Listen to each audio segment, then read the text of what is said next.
In this video, we will explore each crucial step required to isolate high-quality DNA. Whether you are preparing for research or diagnostics, understanding this process will help you achieve accurate and reliable results. The first step in isolating DNA is cell disruption. This needs to be done carefully to avoid breaking the DNA into fragments.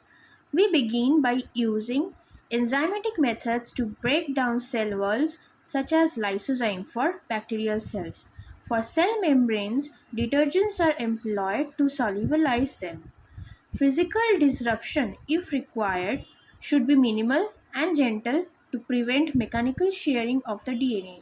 It's important to perform these steps at 4 degrees Celsius to keep the DNA intact and use autoclaved glassware to avoid contamination from DNases. Once the cells are lysed, the next step is to remove RNA and proteins. RNA is removed using ribonuclease, which should be heat treated to eliminate any potential DNA contaminants. For protein removal, we use phenol or a phenol chloroform mixture. This separates the proteins into an organic phase while the DNA remains in the aqueous phase. Centrifugation helps in separating these phases, and the process is repeated until no more protein appears at the interface. After removing contaminants, we precipitate the DNA by adding absolute ethanol to the aqueous phase. The DNA precipitates out when the solution is placed in a freezer.